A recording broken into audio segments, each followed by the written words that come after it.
කොහොමද ඉතින් අපේ පුංචි භෞතික විද්‍යාඥයෝ ටික එහෙනම් අපේ YouTube channel එකට සාදරයෙන් පිළිගන්න හැමෝම අපි අද ඉඳලා අපේ පොඩි වැඩක් කරන පොඩි brand new series එකක් අපි පටන් ගන්නවා.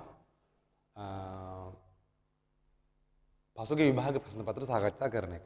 පසුගිය විභාග ප්‍රශ්න පත්‍ර සිද්ධාන්තත් සමග විවරණය කරන එක අපි අද ඉඳලා පටන් ගන්නවා.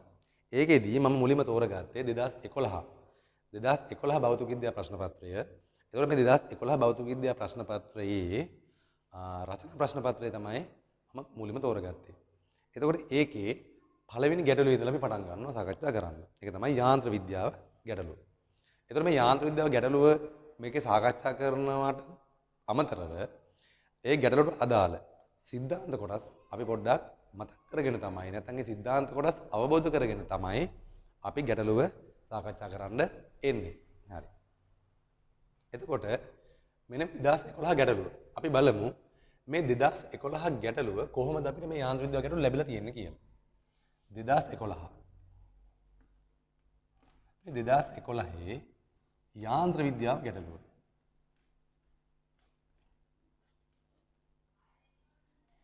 යාන්ත්‍ර විද්‍යාව. එතකොට මේ 2011 යාන්ත්‍ර විද්‍යාව ගැටලුව අපිට මූලික වශයෙන් ලැබිලා තියෙන්නේ යාන්ත්‍ර විද්‍යාව කියන ඒකකය යටතේ අපේ භෞතික විද්‍යාවේ දෙවෙනි ඒකකය. මේ දෙවෙනි ඒකකයේ කාර්ය ශක්තිය සහ ක්ෂමතාවය. කාර්ය ශක්තිය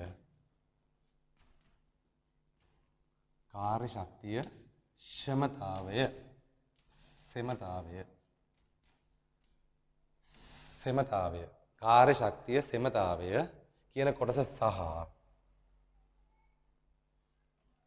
භ්‍රමණ චලිතය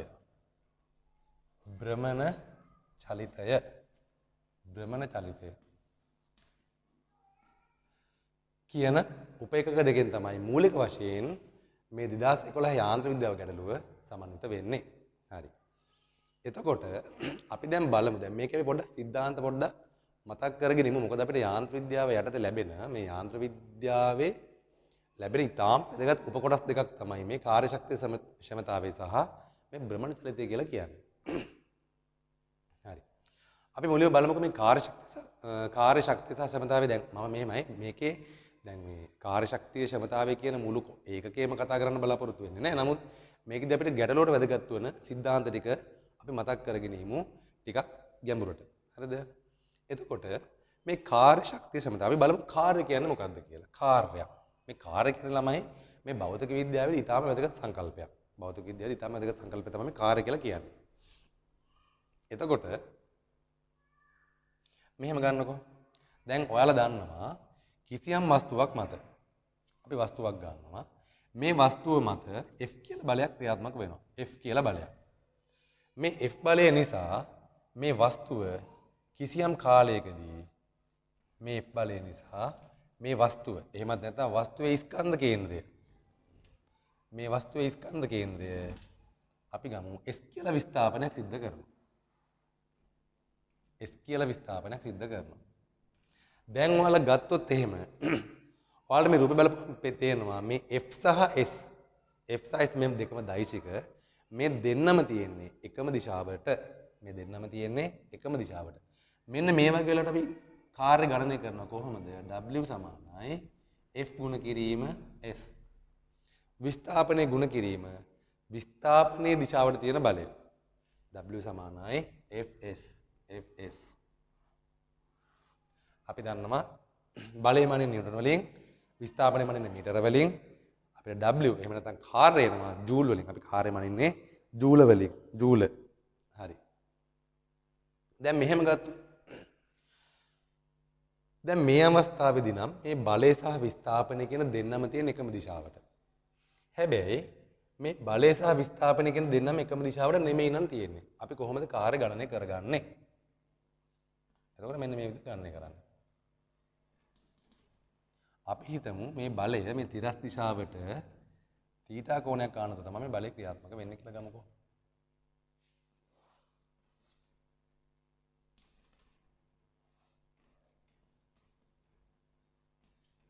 එතකොට මෙන්න මේ බලය නිසා මේ වස්තුව සිදු කරනවා කියලා අපි ගමු S කියලා විස්ථාපනයක්. මේ බලය නිසා මේ වස්තුව සිදු කරනවා S කියලා විස්ථාපනයක්. මෙන්න මේ අවස්ථාවේදී අපි කොහොමද කාර්ය ගන්නෙ? කාර්ය සමානයි විස්ථාපනයේ ගුණ කිරීම විස්ථාපන දිශාවට පවතින බලයේ සංරචකය. විස්ථාපනයේ ගුණ කිරීම විස්ථාපනයේ දිශාවට පවතින බලයේ සංරචකය. දැන් විස්ථාපන දිශාව කියන්නේ මේ දිශාව, මේ දිශාවට පවතින බලයේ සංරචකය. මෙතන කෝණයේ පැත්තට බලය හරවන්න ඕනේ අපි. මේ θ එහෙනම් අපි cos වලින් තමයි හරවන්නේ. කෝණයේ පැත්තට අපි හරවන්නේ දෛශිකයක් cos වලින්. එහෙනම් විස්ථාපන දිශාවට තියෙන බලයේ සංරචකය තමයි F cos θ. F cos θ. එහෙනම් අපිට එනවා F cos θ ගුණ කිරීම S. එහෙනම් මට මෙතනදි ගන්න පුළුවන් W සමානයි Fs cos θ. W සමානයි Fs cos θ. W සමානයි Fs cos θ. හරි. එතකොට දැන් බලය සහ විස්ථාපන එකම දිශාවට තියෙනවා නම් අපිට W සමානයි ගන්න පුළුවන් W සමානයි Fs වලින්. එහෙම නැත්නම් බලය සහ විස්ථාපන එකිනෙකට ආනතව නම් තියෙන්නේ අපිට W ගන්න පුළුවන් Fs cos θ ගෙන්. Fs cos θ කියන ප්‍රකාශනයකින් ගණනය කරගන්න පුළුවන්. එතකොට ළමයි දැන් මෙන්න මේ Fs cos θ කියන ප්‍රකාශනයෙන් අපිට මේ W සමාන Fs කියන කෙනා ගන්නත් පුළුවන්. W සමාන Fs කියන කෙනා ගන්නත් පුළුවන්. ඒක නිසා අපි කියනවා කාර්ය ගණනය කරන සාධාරණ ප්‍රකාශනය තමයි නැත්නම් සාධාරණ සමීකරණය තමයි මොකද්ද? W සමානයි Fs cos θ. Fs cos θ.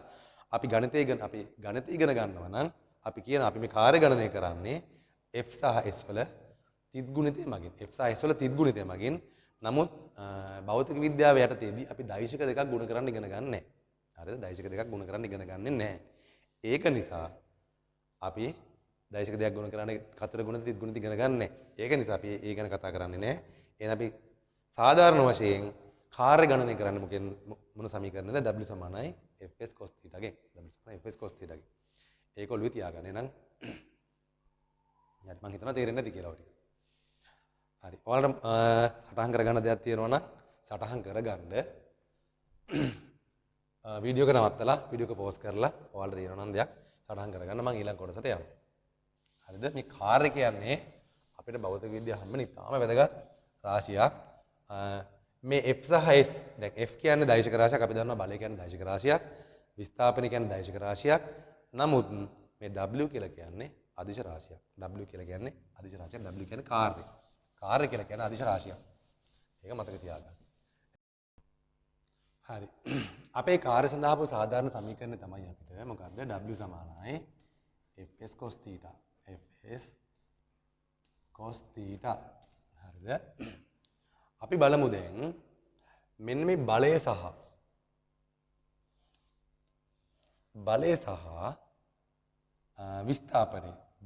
විස්ථාපනය සුළු කෝණය එකිනෙකට හදන කෝණය සුළු කෝණයක් නම් මෙන්න බලය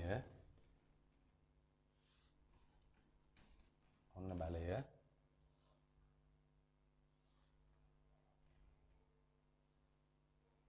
තමයි විස්ථාපනය.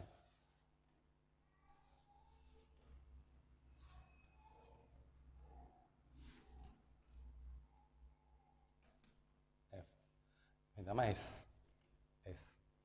දැන් එතකොට මෙතනදී බලය සහ විස්ථාපනය අතර තියෙන සුළු කෝණයක්. බලය සහ විස්ථාපනය අතර මෙතනදී තියෙන්නේ සුළු කෝණයක්. ඒ කියලා කියන්නේ සුළු කෝණයක් කියලා කියන්නේ මෙන්න මේ θීටා. බිඳුවට වඩා විශාලයි. θීටා බිඳුවට වඩා විශාලයි 90ට වඩා අඩුයි. 90ට සමාන වෙන්නේ නැහැ. මොකද 90ට සමාන වුණොත් ළමයි ඒක ඍජු කෝණයක්නේ. අපි ගන්න සුළු කෝණයක් අවස්ථාව. එතකොට මෙන්න මේ අවස්ථාවේදී θීටා බිඳුවත් 90ත් අතර තියෙන වෙලාවේදී cos θීටා ධනාගයක් වෙන්නේ.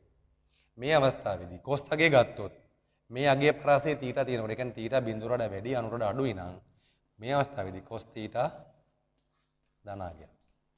cos θීටා ධනාගයක්. cos θීටා ධනාගයක් නම් මෙන්න මේ W සඳහා ලැබෙන්නේ ධනාගයක් මේ. මෙයා ධන එහෙනම් cos θීටා ධන වුණොත් W සඳහා ලැබෙන්නේ ධනාගයක්. W සඳහා ලැබෙන්නේ ධනාගයක්. එහෙනම් අපි කියනවා මොකද්ද? බලය සහ විස්ථාපනය. බලය සහ විස්ථාපනය අතර තියෙන සුළු කෝණයක් නම් එවලෙම අන්න ඒ වගේ අවස්ථාවලදී මේ බලය මගින් කරන කාර්ය ධන. මේ බලය මගින් කරන කාර්ය ධන. ඒක තමයි අපි ගන්නෙ. හරි. ඊළඟට අපි බලමු මෙන්න මෙහෙම අවස්ථාවක් තියෙන්න පුළුවන් අපිට. කොහොමද? මෙන්න මෙහෙම බලන්නකෝ. දැන් බලය තියෙන්නේ මේ පැත්තට. බලය තියෙන්නේ මේ පැත්තට. හැබැයි විස්ථාපන සිද්ධ වෙන්නේ මේ පැත්තට.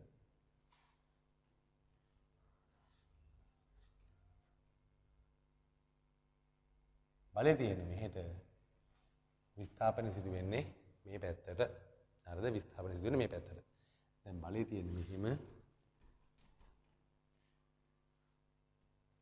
විස්ථාපන තියෙන්නේ මේ පැත්තට. හරිද? විස්ථාපන තියෙන්නේ මේ පැත්තට. එතකොට මෙතනදී දැන් මෙතනදී නම් බලය සහ විස්ථාපනය අතර කෝණය. මෙතනදී බලය සහ විස්ථාපනය අතර කෝණය මහා කෝණයක්. මේ තීටා. මෙයා මහා කෝණයක්. හරිද? මෙයා මහා කෝණයක්. එතකොට මේ අවස්ථාවේදී අපිට ගන්න පුළුවන් මොකද්ද? W සමානයි. දැන් මේ අවස්ථාවේදී නම් දැන් මේ අවස්ථාවට ඔයාලා පේනවා කෝණය 90ට වඩා වැඩි 180ට වඩා අඩුයි. මේ තීටා කියන කෙනා අපිට පේනවා මෙන්න මේ අවස්ථාවේදී 90ට වඩා වැඩි 180ට වඩා අඩුයි. ඔය සමාන 180ට වඩා අඩුයි. එහෙනම් මේ අවස්ථාවේ තීටා මහා කෝණයක්. මෙන්න මේ තීටා 90ත් 180ත් අතර නම් තියෙන්නේ මෙන්න මේ වගේ අවස්ථාවකදී cos අගය cos theta තියෙන ඍණාගයක්. cos theta ඍණාගයක් වෙනවා. හරිද? cos theta ඍණාගයක්. අන්න මේ වගේ වෙලාවට අපි කාර්ය ගණනය කරොත් W සමානයි fs cos theta නේ. fs cos theta. මෙයා ධනාගයක්, මෙයා ධනාගයක්. හැබැයි මෙයා ඍණ. cos theta මෙන්න මෙයා ඍණ. මෙයා ඍණාගයක්. අන්න එහෙම නිසා මේ W කියන කෙනා නැත්නම් එහෙම නැත්නම් කාර්ය මේ කාර්ය ඍණාගයක්. කාර්ය ඍණාගයක් වෙනවා. එහෙනම් ඔයාලට පේනවා බලයේ සංරචකයක්. බලය යම්කිසි බලයක් හෝ එහෙම නැත්නම් ඒ බලයේ සංරචකයක් විස්ථාපනයත් එක්ක ප්‍රතිවිරුද්ධ දිශාවෙන් නම් තියෙන්නේ. දැන් මෙයාගේ දැන් මේ පැත්තට F තියෙනවා. එහෙනම් මේ දිශාවට තියෙන F cos theta නේ. F cos theta. එතකොට F cos theta කියන සංරචකය තියෙන්නේ මේ පැත්තට. S කියන දෛශකයේ තියෙන්නේ S කියන විස්ථාපන දෛශකයේ තියෙන්නේ මේ පැත්තට.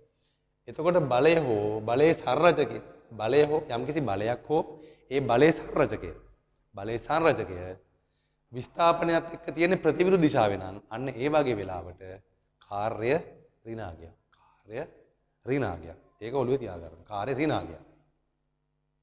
හරි. එහෙනම් මෙන්න මේවත් ඔයාලා මේකෙත් වැදගත් කාරණයක් තියෙනවා නම් සටහන් කරගන්න.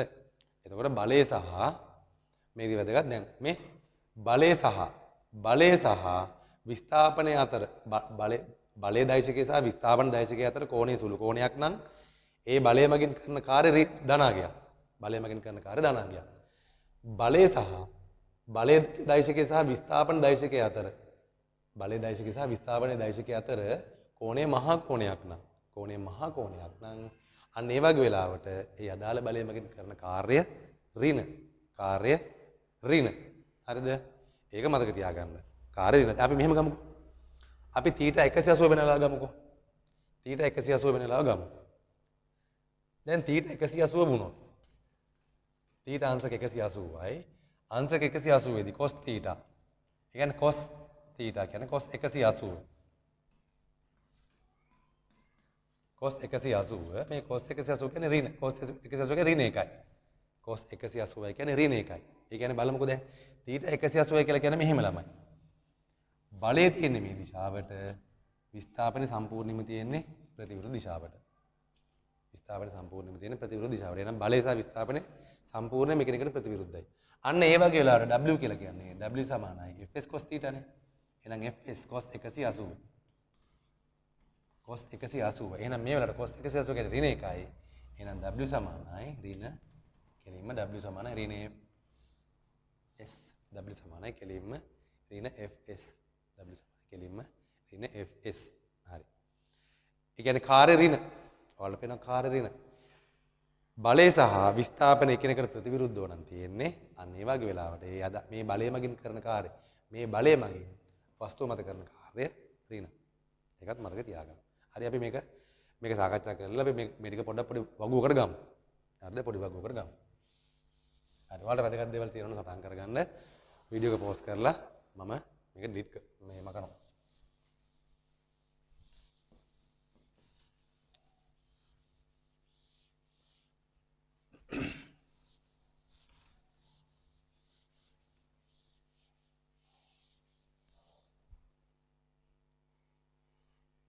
හරි.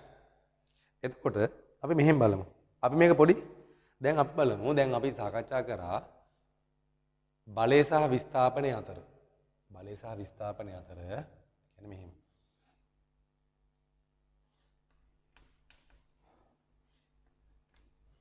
බලය සහ විස්ථාපනය අතර කෝණය සුළු කෝණයක් නා. මෙන්න මේ වගේ වෙලාවට මොකද්ද කාර්ය ධනාත්මක. කාර්ය ධනාත්මක. ඊළඟට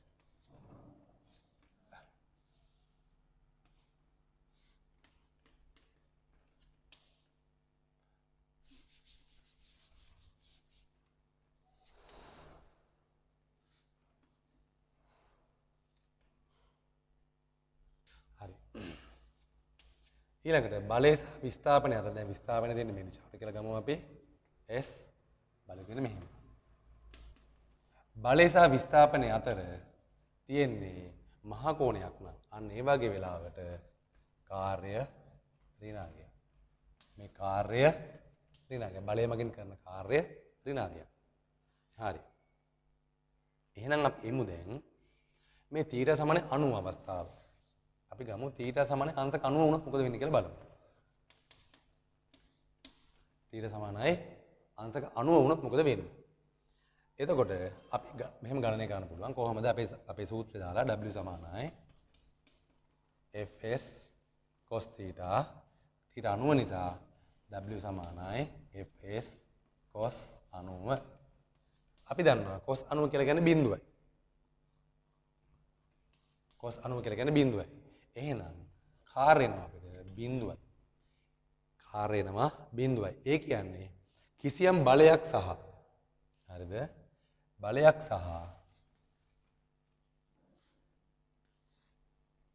කිසියම් බලයක් තියෙනවා. ඒ බලය සහ විස්ථාපනය එකිනෙකට ලම්බ කරන.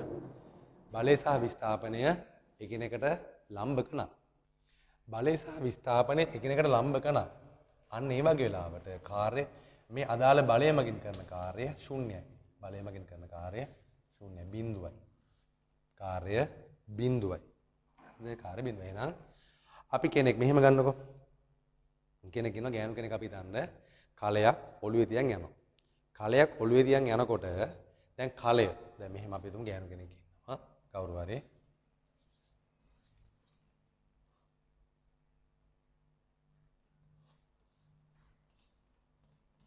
දැන් මෙයා කලයක් ඔළුවේ තියන් යනවා.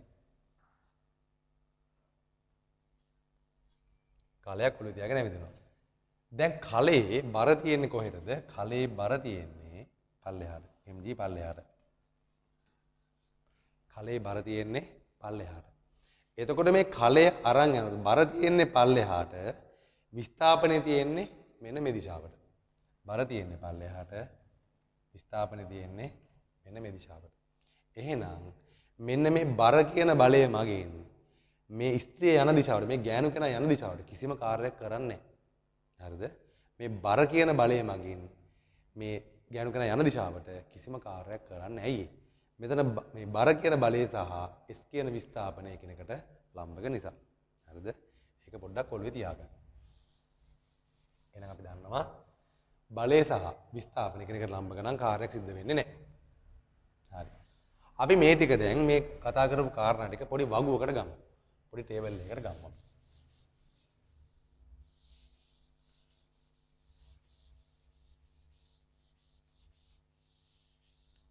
පොඩි වගුවකට ගත්තොත් මෙන්න මෙහෙම. අපි ඉස්සෙල්ලා දාමු කෝණය.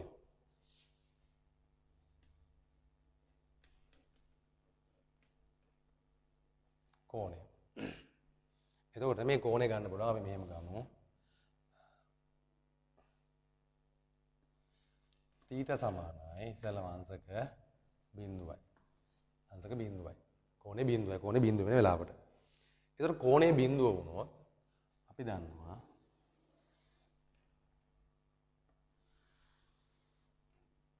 කෝණය ඊළඟට අපි ගන්නවා කාර්යය.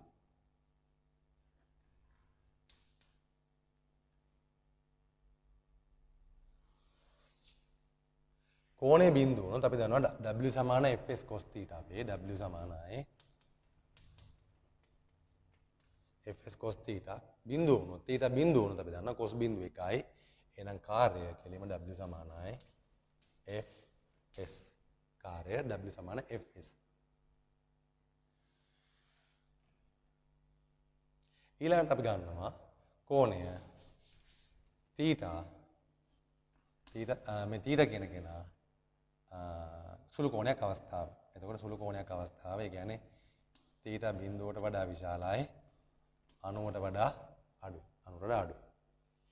දැන් මේ අවස්ථාවේදී ලකුණ අපි ගන්නවා ලකුණ මේ අවස්ථාවේ W සමාන fs නේ. මේ අවස්ථාවේ ලකුණ කෙලින්ම දාන්න. ලකුණ දාන කාර්යයේ ලකුණ දාන්න.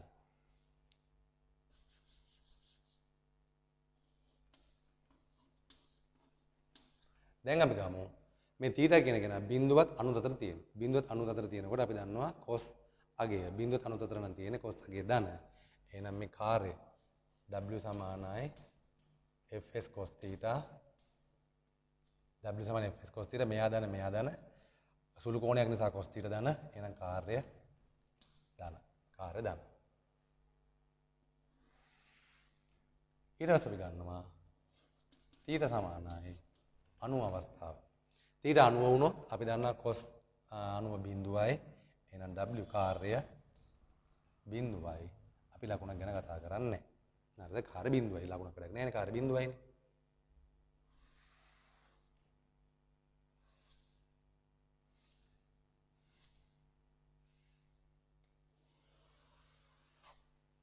ඊළඟට මේ θ කියන කෙනා 90ට වඩා විශාලයි 180ට වඩා කුඩයි. කුඩ අවස්ථාව ගමු. කුඩ අවස්ථාව කියන්නේ මහා කෝණයක්. බලය සහ විස්ථාපනය අතර තියෙන මහා කෝණයක්. මහා කෝණයක් අවස්ථාවට මෙන්න මේ අවස්ථාවේ W සමානයි. මෙන්න මේ අවස්ථාවේදී අපිට එනවා ඒත් fs cos θ බලය කාර්ය fs cos θ මේ අවස්ථාවේ cos θ ඍණ cos θ ඍණයක් ගන්න නිසා කාර්ය ඍණ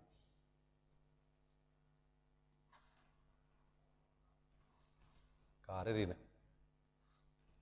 හරිද? කාර්ය ඍණ. ඊළඟට අපි ගන්නවා මෙන්න මේ θ කියන කෙනා θ අංශක 180යි. θ අංශක 180යි. θ අංශක 180 වුණොත් එහෙම θ අංශක 180 වුණොත් එහෙම කෙලිම cos 180 කියන්නේ ඍණ 1යි. ඒක නිසා W සමානයි ඍණ fs ලකුණ ඍණ. එහෙනම් ඔයාලට පේනවා θ කියන කෙනා අංශක 90ට වඩා අඩුයි නම් අංශක 90ට වඩා අඩුයි නම් කාර්ය ධන. θ කියන කෙනා අංශක 90ට වැඩි නම් කාර්ය ඍණ. θ අංශක 90ට සමානයි නම් කාර්ය බිඳුවයි. කාර්ය බිඳුවයි. එහෙනම් මෙන්න මේ වගුව මම හිතනවා කාර්ය සම්බන්ධ ඉතාම වැදගත් වෙන වගුවක් තමයි මේ වගුව. කාර්ය සම්බන්ධ. හරිද? θ එහෙනම් අංශක 90ට වඩා අඩුයි නම් ඒ කියන්නේ බලය සහ විස්ථාපනය අතර කෝණය අංශක 90ට වඩා අඩුයි නම් කාර්ය ධන. බලය සහ විස්ථාපනය අතර කෝණය අංශක 90ට වඩා අඩුයි නම් අංශක 90ට වඩා වැඩි නම් කාර්ය ඍණ. එහෙනම් ඒක ඔළුවේ තියාගන්න. හරි. එහෙනම් ඕක තමයි අපිට කාර්ය ගැන අපේ සාරාංශය. කාර්ය ගැන අපේ සාරාංශය ඕනනම් ඔයාලා මේ එක එකවට අදාළව රූප සරහනකුත් ඇඳලා තියාගන්න. රූප සරහනකුත් ඇඳලා තියාගන්න. දැන් මේ එක එක අවස්ථාවට අදාළව අපි ඕන මෙහෙම ගමුක එක.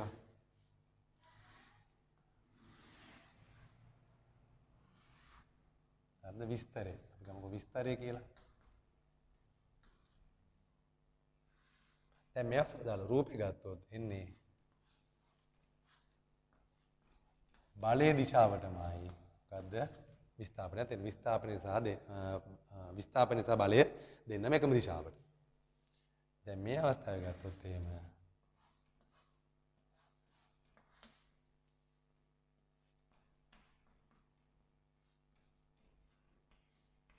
බලය සහ විස්ථාපනය අතර සුළු කෝණයක් තියෙනවා. බලය සහ විස්ථාපනය අතර සුළු කෝණයක් තියෙනවා. දැන් මේ අවස්ථාවේ ගත්තොත් එහෙම බලය සහ විස්ථාපනය බලය සහ විස්ථාපනය එකිනෙකට ලම්බකයි. බලය සහ විස්ථාපනය කියන දෛශික එකිනෙකට ලම්බකයි. දැන් මෙයා ගත්තොත් එහෙම මේ අවස්ථාවේ ගත්තොත් එහෙම බලය සහ විස්ථාපනය කියන දෛශික එකිනෙකට මහා කෝණයක් හදනවා. එකිනෙකට මහා කෝණයක් හදනවා. බලය සහ F S මෙන්න මේක. තීටා මහා කෝණයක් හදනවා. තීටා මහා කෝණයක්. එතකොට මේ අවස්ථාවේදී ඒ කියන්නේ බලය සහ දැන් තීටා සමාන 180 වෙන වෙලාවට බලය සහ විස්ථාපනය දෙන්නම එකිනෙකට ප්‍රතිවිරුද්ධයි. බලය සහ විස්ථාපනය දෙන්නම එකිනෙකට කෙලිම ප්‍රතිවිරුද්ධ දිශාවේ තියෙන්නේ. F. හරිද? අන්න විස්තරය යටතේ ඔන්න රූප සටහන ගත්තත් කමක් නැහැ. විස්තරය යටතේ ওই රූප සටහන ගත්තත් කමක් නැහැ. හරි. එහෙනම් අපි මේ කතා කරේ මොකක්ද? කාර්යයට දාලව අපේ සාරාංශය. හරිද? මම මේක මෙච්චරම විස්තරාත්මකව සාකච්ඡා කරේ මොකද වැදගත් වෙනවා. මොකද මේ කාර්ය පිළිබඳ අපිට ප්‍රමාණාත්මක හොඳ කියන්නේ හොඳ ගුණාත්මක සහ ප්‍රමාණාත්මක අවබෝධයක් පවතින එක වැදගත් වන නිසා. හරි. එහෙනම් මම ළම වීඩියෝ කෝල පෝස්ට් කරලා වීඩියෝ එක නවත්තලා මේක අරගන්න මම මේක මගනවා.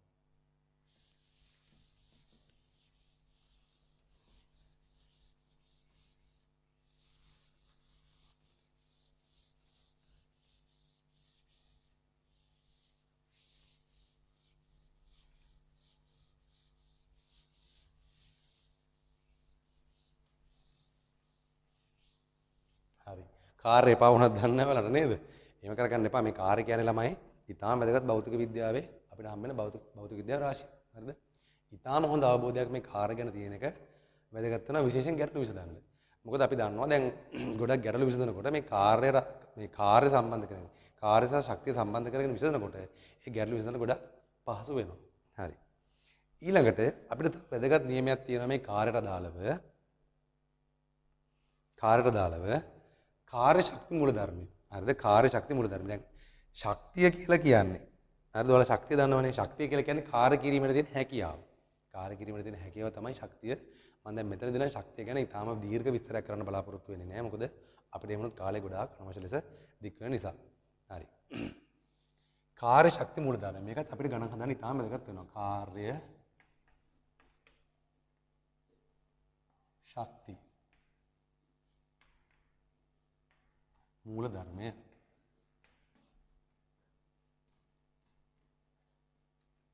කාර්ය ශක්ති මූලධර්මය. අපිට ගණන් හදන්න ඉතාම වැදගත් වෙන මූලධර්මය තමයි කාර්ය ශක්ති මූලධර්මය. හරි.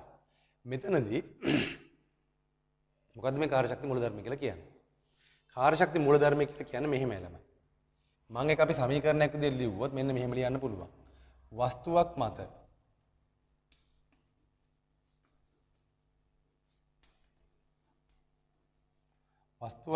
සිදු කරන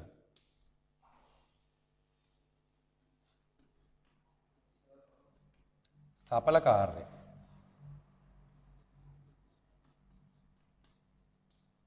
වස්තුවක් මත සිදු කරන සඵල කාර්ය සමානයි එම වස්තුවේ චාලක ශක්ති වෙනස. වස්තුවේ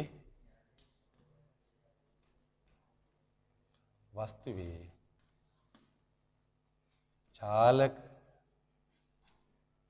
ශක්ති වෙනස. වස්තුවක් මත සිදු කරන සඵල කාර්ය සමානයි වස්තුවේ චාලක ශක්ති වෙනස. හරිද? සඵල කාර්යය අපිට ලියන්න පුළුවන් සඵල කාර්ය මෙන්න මෙහෙම. W net මම ලියනවා W net. W net කියලා කියන්නේ net force. අපි net කියලා කියන්නේ සඵලයි කියන එකනේ. W net ඒ කියන්නේ සඵල කාර්යය. සඵල කාර්යය සමානයි චාලක ශක්ති වෙනස. වෙනසක් අපි භෞතික විද්‍යාව දක්වන ඩෙල්ටා වලින් චාලක ශක්තිය මම දක්වනවා KE kinetic energy. හරිද? W net සමානයි ඩෙල්ටා KE. මේක තමයි කාර්ය ශක්ති මූලධර්මය. කාර්ය ශක්ති මූලධර්මය. හරි. අපි මේක බලමු මොකද්ද මේ සඵල කාර්ය කියන්නේ කියලා. සඵල කාර්ය කියන්නේ කියලා. ළමයි මෙහෙමයි සඵල කාර්ය කියලා. සඵල කාර්ය කියලා කියන්නේ වස්තුවක් මත හිතන්නකො මෙහෙම. දැන් මෙතන තියෙන මෙහෙම වස්තුවක් මේ වස්තුව මත එක බලයක් ක්‍රියා කරනවා F1 කියලා මේ දිශාව. ආය බලයක් ක්‍රියා කරන මේ දිශාවට F2 කියලා. හරිද? F2 කියලා. මේ වස්තුවේ විස්ථාපනය සිද්ධ වෙන්නේ මෙන්න මේ දිශාවට. මේ වස්තුවේ විස්ථාපනය සිදු වෙන්නේ මේ F1 බලය තියෙන දිශාවට. එතකොට සඵලකාර කියලා කියන්නේ මෙහෙමයි. දැන් ඔයාලා දන්නවා මේ බලය සහ මේ විස්ථාපන එකම දිශාවට තියෙන්නේ. මේ බලය සහ මේ විස්ථාපන එකම දිශාවට තියෙන්නේ. එහෙනම් මේ බලය මගින් කරන කාර්යය, ඒ කියන්නේ මේ බලය සහ මේ විස්ථාපන එකම දිශාවට තියෙන නිසා මේ බලය මගින් කරන කාර්යය ධන. මේ කාර්යය ධන. දැන් මේ බලය සහ මේ විස්ථාපන තියෙන ප්‍රතිවිරුද්ධ දිශාවලට. මේ බලය සහ මේ විස්ථාපන තියෙන්නේ ප්‍රතිවිරුද්ධ දිශාවලට. එහෙනම් මේ බලය මගින් කරන කාර්යය ඍණ. අන්න කාර්ය අදාළ ලකුණුත් එක්ක ආදේශ කර ලකුණුත් එක්ක එකතු කරාම ලකුණත් එක්ක දැන් මෙයා මගින් කරන කාර්ය ධන, මෙයා මගින් කරන කාර්ය ඍණ. ලකුණත් එක්ක කාර්ය එකතු කරද්දී ඒ ලැබෙන සමස්ත උත්තරයට අපි කියනවා සඵල කාර්ය කියලා කියනවා. සඵල කාර්ය. එහෙනම් මෙතනදී සඵල කාර්ය. දැන් මෙන්න මෙයා සත සඵල කාර්ය W net වෙන්නේ W net වෙන්නේ මොකද්ද? F1S මෙයා ධන. F1S. මෙයා අනිත් පැත්තට තියෙන. එයා ඍණ එහෙනම් ඍණ F2S. F2S. එහෙනම් අපි කාර්ය ලකුණත් එක්ක එකතු කරපුවාම අපි කියන මෙයාට සඵල කාර්ය කියලා කියනවා. කාර්ය ලකුණත් එක්ක එකතු කරපුවාම ලකුණත් එක්ක දැන් මෙයාගේ ලකුණ ධන, මෙයාගේ ලකුණ ඍණ. එහෙනම් ලකුණත් එක්ක එකතු කරපුවාම ලැබෙන සමස්ත අවසාන පිළිතුරට අපි කියනවා සඵල කාර්ය කියලා. හරිද? ඔක තමයි සඵල කාර්ය. අපි ඒක එහෙනම් පොඩි ගැටලුවකින් බලමු. ඔන්න ඔය සඵල කාර්ය සමාන වෙනවලු වස්තුවේ සිදුවන චාලක ශක්ති වෙනසට. වස්තුවේ සිදුවන චාලක ශක්ති වෙනසට. හරි? අපි පොඩි උදාහරණයක් අරගෙන එයා පොඩ්ඩක් බලමු. මම මේක ළමයි පොඩ්ඩක් වැඩිපුර කරන්නේ. මොකද මේක වැදගත්. අපිට මේ කාර්ය පිළිබඳව තියෙන අවබෝධය තාම වැදගත් වෙනවා.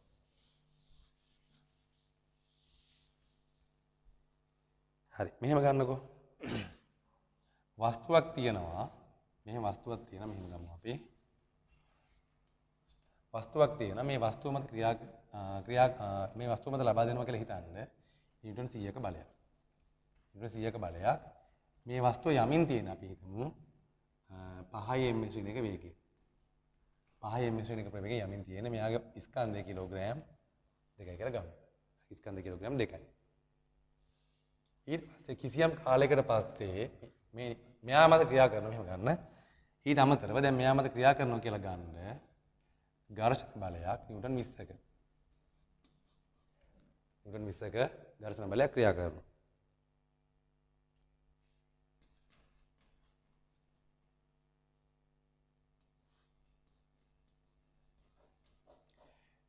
නිව්ටන් 20ක ඝර්ෂණ බලයක් ක්‍රියාත්මක වෙනවා. දැන් මේ බලය මෙයාගේ දැන් මේ අවස්ථාවේ ප්‍රවේගය 5යි. අපි ගමු යම් කිසි කාලයකට පස්සේ දැන් මේ අවස්ථාවට ආවට පස්සේ මෙයාගේ ප්‍රවේගය අපි ගමු. මෙයාගේ ප්‍රවේගය අපි දන්නේ. අපි ආ v කියලා ගමු. අපි ඒතව v හොයන්න ඕනේ. v තමයි අපි හොයන්න ඕනේ. එහෙනම් අපි දාගන්නවා කාර්ය ශක්ති මූලධර්මය. කාර්ය ශක්ති මූලධර්මය W net සමානයි ඩෙල්ටා ke. W net සමානයි ඩෙල්ටා ke. W net අපි හොයන්න ඕනේ. අපි හිතමු මෙයාගේ විස්ථාපනය අපි හිතමු විස්ථාපනය සිද්ධ වුණා මීටර් 10ක් කියලා ගමුකෝ. මෙයා මීටර් 10ක විස්ථාපනයක් සිද්ධ කරා. මීටර් 10ක විස්ථාපනයක් සිද්ධ කරා. එහෙනම් W net කියලා කියන්නේ දැන් 100 කියන බලයයි 10 කියන විස්ථාපනයයි එකම දිශාවට තියෙන්නේ. එකම දිශාවට තියෙන. එහෙනම් මේ නිව්ටන් 100 මගින් කරන කාර්යය ධන. එහෙනම් ධන 100 වැඩි කිරීම 10යි. දැන් මෙයාගේ පේනවා නිව්ටන් 20 තියෙන මේ පැත්තට විස්ථාපනය තියෙන මේ පැත්තට. එහෙනම් විස්ථාපනය සහ බලය එකිනෙකට ප්‍රතිවිරුද්ධ දිශාවලට තමයි තියෙන්නේ. එහෙනම් ඒ කරන කාර්යය ඍණ 20 වැඩි කිරීම 10යි. 20 වැඩි කිරීම 10යි. සමානයි ඩෙල්ටා ke. එහෙනම් එනවා මෙයාගේ භාගයක් චාලක ශක්තිය කියලා කියන්නේ භාගයක් 2 වැඩි කිරීම v වර්ගය. ඒක තමයි පසු චාලක ශක්තිය. චාලක ශක්තිය වෙනසනේ. චාලක ශක්තිය වෙනසක් කියලා කියන්නේ පසු චාලක ශක්තියෙන් පෙර චාලක ශක්තිය අපි අඩු කරගන්න ඕනේ. ඍණ භාගයක් ආරම්භක චාලක ශක්තිය වෙන්නේ භාගයක් m වැඩි කිරීම කියන්නේ කිලෝග්‍රෑම් 2යි වැඩි කිරීම 5 වර්ගය. වැඩි කිරීම 5 වර්ගය. හරි. මෙතනින් ගත්තොත් මෙයා 10යි 10යි මෙතන 200යි 10 හරින 200 සමානයි මේ දෙකට මේ දෙක කැපිලා ගියා මේ දෙකට මේ දෙක කැපිලා ගියා v වර්ගයේ ඍණ 25යි v වර්ගයේ ඍණ 25යි මෙතනින් එන 800ක් 800 සමානයි v වර්ගයේ ඍණ 25යි එහෙනම් මෙතනින් ගත්තොත් එනවා v සමානයි 825 වර්ගමූලය 825 වර්ගමූලය. මෙයා තමයි වස්තුවේ අවසාන ප්‍රවේගය. අවසාන ප්‍රවේගය. දැන් ඔයාලට තේරෙනවනේ. මෙන්න මෙයාට තමයි අපි කාර්ය ශක්තිය මූලධර්මය කියලා කියන්නේ. වස්තුවක් මත සිදු කරන සඵල කාර්ය සමාන වෙනවා ඒ වස්තුව ලක්වන චාලක ශක්තිය වෙනසට. චාලක ශක්තිය වෙනසට. මෙයා තමයි කාර්ය ශක්තිය මූලධර්මය අපිට ගොඩාක් ගණන් හදන්න ලේසි. මේ කාර්ය ශක්තිය මූලධර්මය යොදාගෙන. හරි. ඔයාලා මේකත් අවශ්‍ය නම් සටහන් කරගන්න. සටහන් කරගන්න. හරි.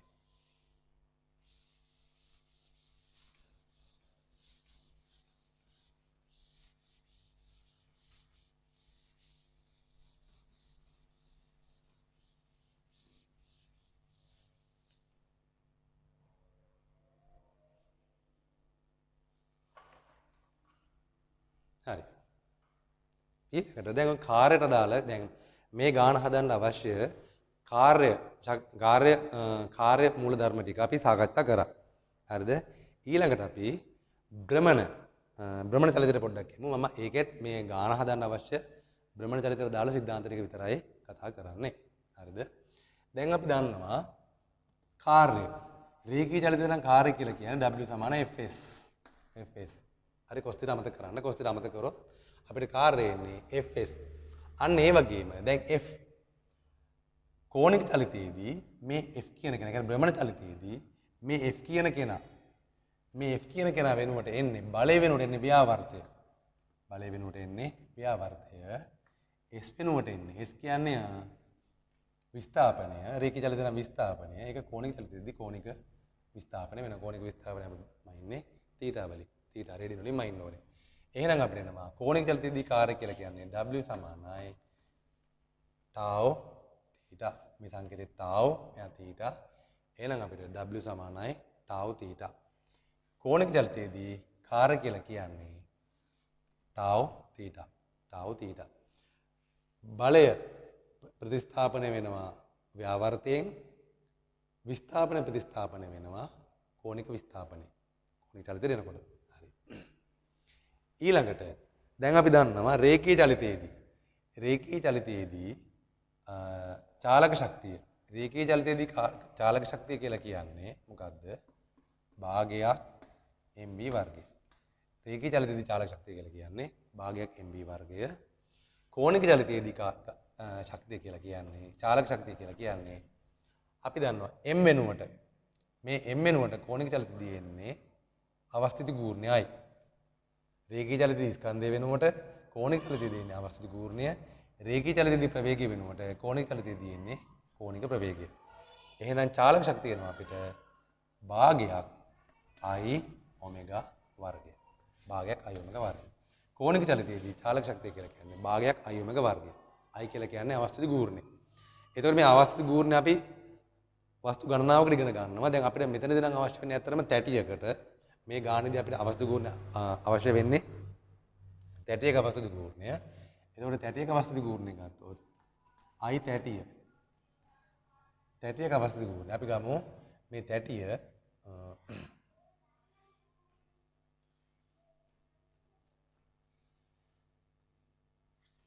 අපි ගමු අරේ ආරෝණ තැටියක්.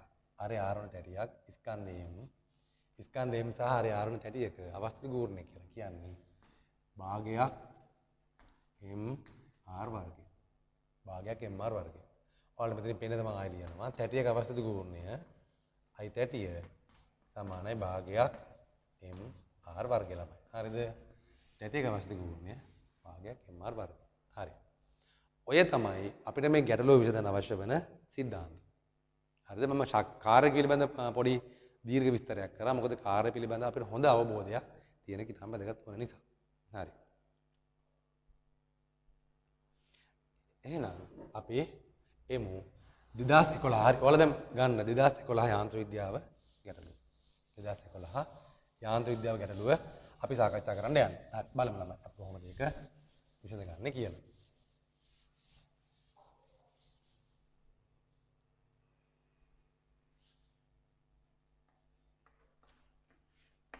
දාස 11 යාන්ත්‍ර විද්‍යාව ගැටලුව. හරි. එයා බලන්නකෝ පොඩ්ඩක් බලන්නකෝ. පොළව යට ආකාරයක සිරවි සිටින පුද්ගලයෙකු බේරා ගැනීම සඳහා පොළව යට ආකාරයක සිරවි සිටින පුද්ගලයෙකු බේරා ගැනීම සඳහා රූපයේ පෙන්වා ඇති පරිදි සිරස් නලයක් තුල නිදහසේ ගමන් කළ හැකි කැප්සියුලයක් භාවිතා කළ හැක. එක් කෙළවරක් අරේ ආර් වූ කප්පියකට සවිකර කප්පිය වටා එතු කම්බියක් කැප්සුලේ එල්ලීම සඳහා භාවිතා කර ඇත. එතකොට මම මෙයා පැත්තෙන් පේන හැටි ඇන්දොත් දැන් මෙයාගේ තියෙනවා මෙන්න මෙහෙම කප්පියක් තියෙනවා. මේ කප්පිය හරහා දැන් මම ගන්නවා මෙන්න මේ දිශාවට අක්ෂයක් යවලා තියෙන. මේ අක්ෂයට මේ කප්පිය කැරගෙනවා. ඊට පස්සේ මේ කප්පිය කැරගෙනවා. එතකොට දැන් මේ කප්පියට සම්බන්ධ කරලා තියෙනවා මොකද්ද? කැප්සියුලයක්. මේ කප්පියට සම්බන්ධ කරලා තියෙනවා කැප්සියුලයක් සම්බන්ධ කරලා තියෙනවා.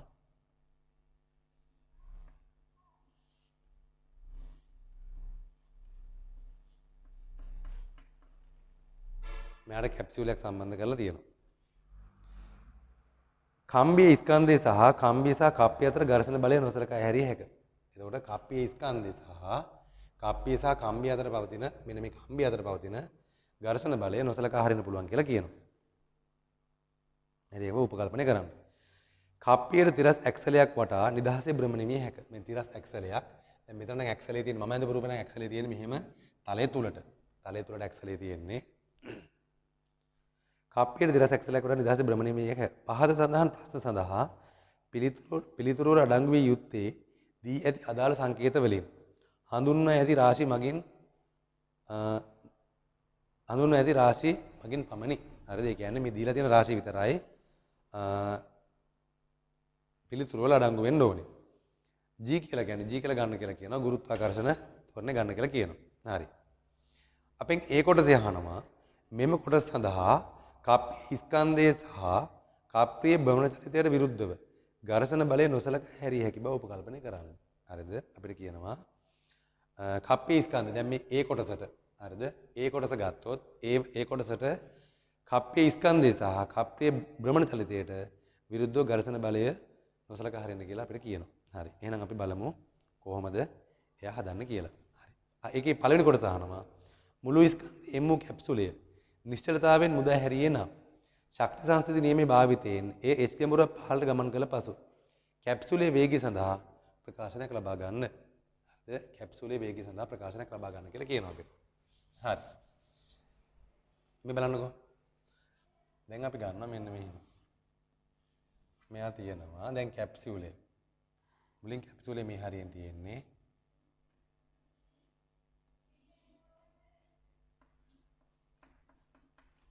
ඊට පස්සේ කැප්සියුලේ H දුරක් පල්ලෙහාට ගමන් කරනවා. මෙහෙම තියලා අතෑරියට පස්සේ කැප්සියුලය H දුරක් පල්ලෙහාට ගමන් කරනවා. පහළට ගමන් කරනවා.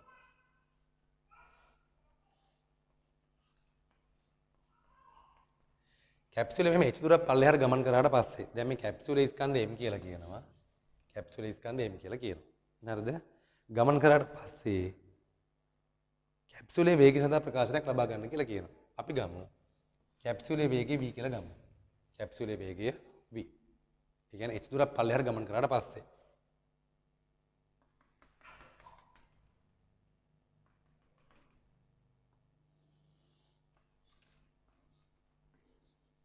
h දුරක් පහළට ගමන් කරාට පස්සේ කැප්සියුලේ වේගය v කියලා ගන්න. හරිද? දැන් මේ අවස්ථාවේදී ළමයි ඔයාලා හොඳට බලන්න. දැන් මේ කැප්සියුලය මුළු ස්කන්ධය M කැප්සුලේ දැන් මිනිස්සේ කවුරුත් නැහැ. කැප්සුලේ ස්කන්ධය M කියලා ගන්න කියලා කියනවා අපිට. එහෙනම් කැප්සුලේ බර ක්‍රියා කරනවා පල්ලෙහාට mg. හරිද? කැප්සියුලේ ස්කන්ධය කැප්සියුලේ බර mg. හරි. අපිට මෙයා පුළුවන් හදන්න කොහොමද? කාර්ය ශක්ති මූලධර්මය දාලා හදන්න පුළුවන්. කාර්ය ශක්ති මූලධර්මය. එතකොට ඔයාලට පේනවා දැන් එයා යන්නේ පල්ලෙහාට. ඒ කියන්නේ මේ පද්ධති චලනය වෙන්නේ. මොකද්ද මේ පද්ධති චලනය? එකක් මේ කැප්සියුලේ පල්ලෙහාට එනවා. අනිත් එක මේ කප්පිය කැරකෙනවා. කැප්සියුලේ පල්ලෙහාට එනවා. කැප්සියුලේ පල්ලෙහාට එනකොට කප්පිය කැරකෙනවා. එහෙනම් මේ පද්ධතියට චාලක ශක්තියක් හම්බ වෙනවා. එකක් තමයි මෙයා පල්ලෙහාට ගමන් කරන නිසා, අනිත් එක මේ කප්පිය කැරගෙන නිසා. හැබැයි කප්පියේ ස්කන්ධයක් නැහැනේ. කප්පියේ ස්කන්ධයක් නැති නිසා, කප්පියේ ස්කන්ධයක් නැත්නම් කප්පියට අවශ්‍ය ගූර්ණයක් නැහැ. කප්පියට අවශ්‍ය ගූර්ණයක් නැත්නම් කප්පියේ චාලක ශක්තියක් නැහැ. කප්පියේ චාලක ශක්තියක් නැහැ. එහෙනම් දැන් ඔයාලා බලන්න මෙන්න මේ කැප්සියුලයට පල්ලෙහාට එන්න අවශ්‍ය බලය දෙන්නේ බර මගින්. එහෙනම් බර මගින් තමයි කාර්ය සිද්ධ කරන්නේ. එහෙනම් බර මොකද්ද? mg. mg. අපි දා ගන්නවා කාර්ය ශක්ති මූලධර්මය. කාර්ය ශක්ති මූලධර්මය මොකද්ද? කාර්ය ශක්ති මූලධර්මය තමයි W net සමානයි ඩෙල්ටා K E චාලක ශක්තිය වෙනස. හරි. දැන් මෙයාගේ එකම බලයයි තියෙන්නේ. කාර්ය කරන්න එකම බලයයි තියෙන්නේ මොකද්ද? mg. එහෙනම් mg කරපු කාර්ය වෙන්නේ mg h. mg කියන්නේ බලය එයා. mg කියන බලය යටතේ ගමන් කරපු දුර h. ගමන් කරපු දුර h. එහෙනම් fs. fs f තමයි mg s තමයි h. එහෙනම් mg වැඩි කිරීම h. මෙයා සමානයි චාලක ශක්ති වෙනසට. චාලක ශක්ති වෙනස. චාලක ශක්ති වෙනස කියන්නේ පසු චාලක ශක්තිය රින පෙර චාලක ශක්තිය. දැන් පසු චාලක ශක්තිය වෙන්නේ භාගයක් mv වර්ගය. භාගයක් mv වර්ගය. දැන් නිශ්චලතාවය වෙන්නේ මේ අතරින්නේ. නිශ්චලතාවයෙන් අතර නිසා ආරම්භක චාලක ශක්තිය එහෙම නැත්නම් පෙර චාලක ශක්තිය වෙන්නේ බිඳුවයි. පෙර චාලක ශක්තිය බිඳුවයි. මෙයා ගෙනවා එහෙනම් අපිට ගන්න පුළුවන් m ට m කැපෙනවා එහෙනම් v එනවා දෙකක් gh වල වර්ගමූලය. දෙකක් gh වල වර්ගමූලය. මේක තමයි කැප්සියුලේ වේගය v. දෙකක් gh වල වර්ගමූලය. හරි. ඊළඟට කියනවා කැප්සියුලේ h ගැඹුරක් පහළට ගමන් කළ පසු කප්පියෙහි කෝණික වේගය සොයන්න කියලා කියනවා. කප්පියෙහි කෝණික වේගය. දැන් කප්පිය ආරය r නේ. මේ කප්පිය ආරය අපිට දීලා තියෙනවා කැපිටල් R. කප්පිය ආරය කැපිටල් R. හරි. දැන් h දුරක් ගමන් කරාට පස්සේ මෙයාගේ වේගය v. මෙයාගේ වේගය v. එතකොට මේ තන්තු දිගේ වේගය වෙනස් වෙන්නේ නැහනේ. මෙයා අවිතන්න තන්තුවක්, ඇදෙන්නේ නැති තන්තුවක්. ඇදෙන්නේ නැති තන්තුවක් නම් මේ කැප්සියුලේ වේගය මේ තන්තුව පුරාම තියෙන්න ඕනේ. එහෙනම් කැප්සියුලේ වේගය v නම් මෙන්න මෙතනදී තන්තුවේ වේගය v. ඒ කියන්නේ තන්තුවේ ඒ කියන්නේ මෙතන ස්පර්ශී වේගය කප්පියට අදාළව ස්පර්ශී වේගය වෙන්නේ v. එහෙනම් අපි දා ගන්නවා කප්පියට අපි දා ගන්නවා v සමානයි r ඔමෙගා. v සමානයි r ඔමෙගා. එහෙනම් අපි ලියන්න පුළුවන් ඔමෙගා සමානයි මොකද්ද? v බෙදීම r. මොකද කප්පිය ආරේ කැපිටල් R. එහෙනම් අපිට ලියන්න පුළුවන් v කියලා කියන්නේ දෙකක් gh වල වර්ගමූලය බෙදීම r. මේක තමයි කප්පියේ කෝණික ප්‍රවේගය. කප්පියේ කෝණික ප්‍රවේගය මූල දෙකක් gh යට r. මේ තමයි කප්පියේ කෝණික ප්‍රවේගය. කප්පියේ කෝණික ප්‍රවේගය. හරි. අදා ගන්න බලන්න.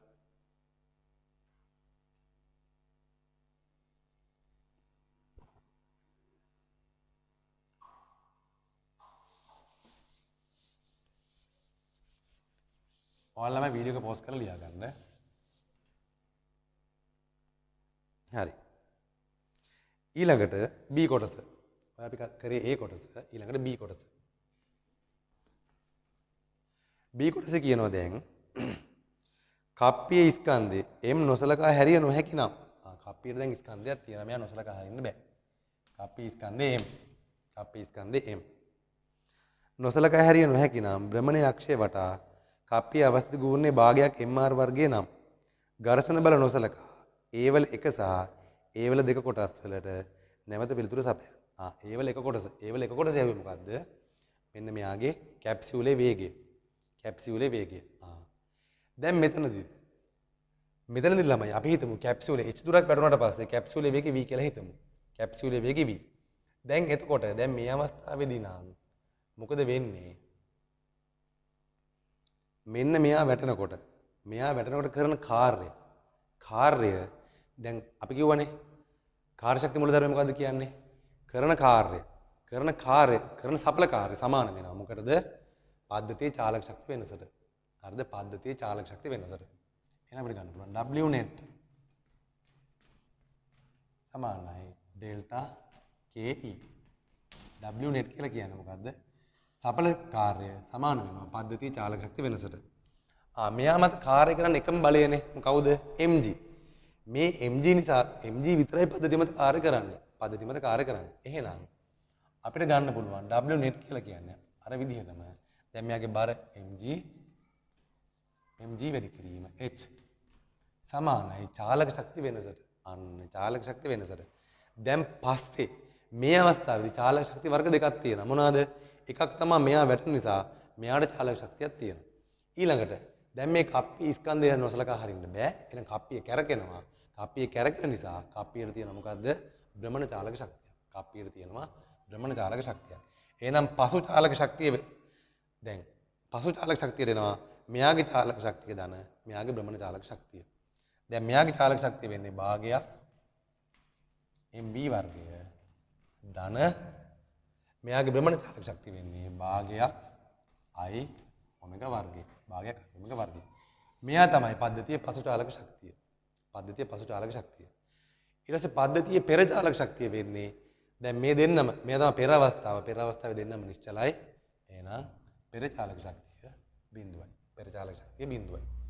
එහෙනම් මෙතනින් එනවා mgh සමානයි භාගයක් mv වර්ගය ධන භාගයක් I කියලා කියන්නේ මොකද්ද? I අපිට දීලා තියෙනවා මෙයාගේ භාගයක් mr වර්ගය. භාගයක් mr වර්ගය. මේ තමයි I. භාගයක් mr. මේ භාගයක්. එතකොට මෙයා I ඔමෙගා වර්ගය. අපි දන්නවා ඔමෙගා කියලා කියන්නේ v බෙද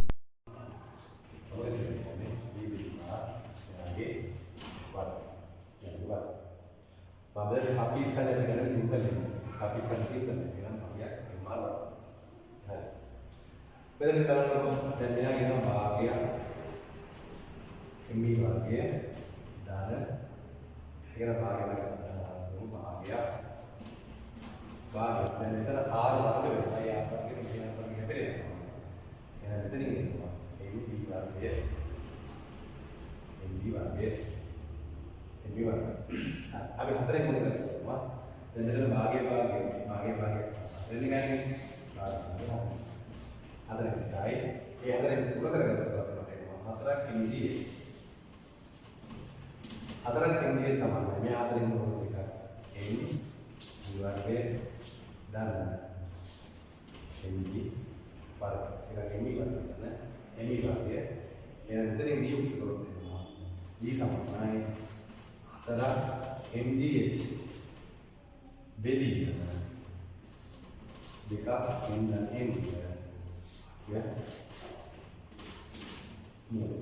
bisa antara MGH beli dekat M dan M lah waktu ambil ugar capsule pada begi meyak piskan deh masalah kah hari ini kita masalah kayak hari ini අවස්ථාවේ හරි ඊළඟට එක සහ දෙක කොටස් වල උත්තරයක් කියනනේ දෙකොටස තමයි කැප්සුල් එකේ මොන ගමන් කරනවද කප්පියේ කෝණික වේගය දැන් මම කිව්වා මෙයාගේ වේගය v නම් මේ තන්තු විදිහේ කුරුතියේ වේගය v එහෙනම් කප්පියේදී වෙන මෙතන ස්පර්ශී වේගය v ස්පර්ශී වේගය v එහෙනම් ස්පර්ශී වේගය ගන්නවා v සමානයි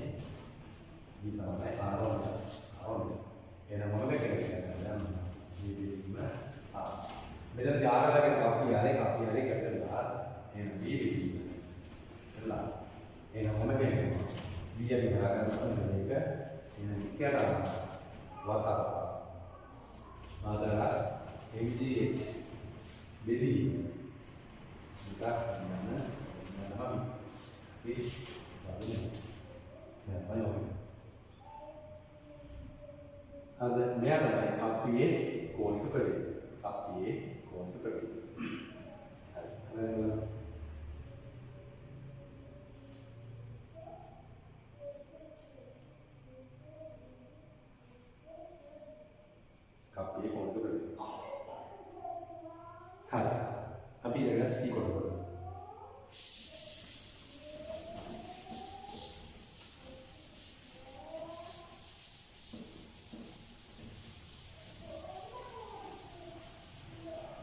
අර විදිහට පෝස් කරලා ප්‍රශ්න තියෙනවා.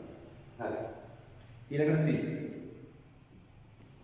ප්‍රායෝගික අවස්ථාවේදී M ස්කන්ධය සහ භ්‍රමණ තලයට විරුද්ධ ඝර්ෂණය නොසලකා හැරීම නෙවෙයි. කියන්නේ දැන් මෙයා එක්ස්රේ කරගෙන කරගෙන මේ එක්ස්රේ මම දැන් මේ සුපුත්‍රානේ එක්ස්රේ දෙන තලය තුල. ඒ කියන්නේ බෝඩ් එක තුලට තමයි එක්ස්රේ යන්නේ.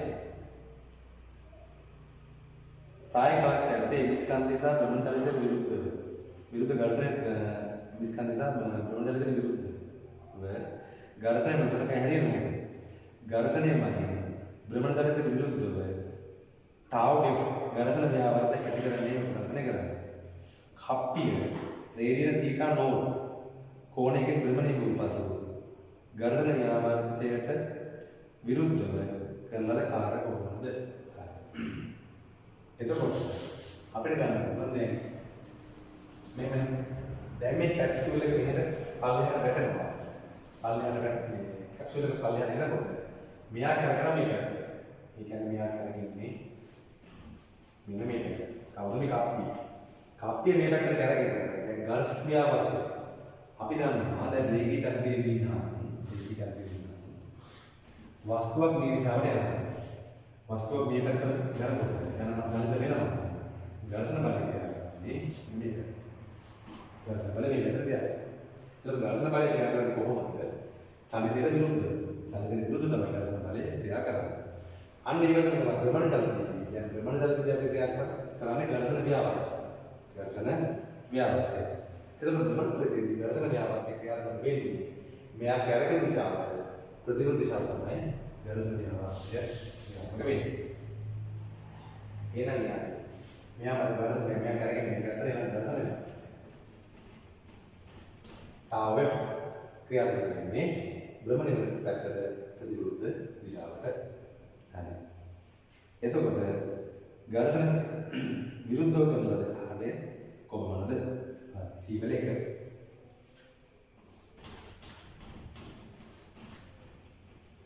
ඝර්ෂණ ව්‍යාවර්තයට විරුද්ධව සිදු කරන කාර්යය. දැන් ඝර්ෂණ ව්‍යාවර්තය. දැන් මෙහෙමනේ. දැන් අපි ගන්නවා මෙහෙම. රේඛිත ඇතුළේ ඉතින් මේ වස්තුව යනවා මේ දිශාවට. S කියන විස්තරණය කරනවා. දැන් ඝර්ෂණ බලය දෙන්නේ මේ පැත්තට.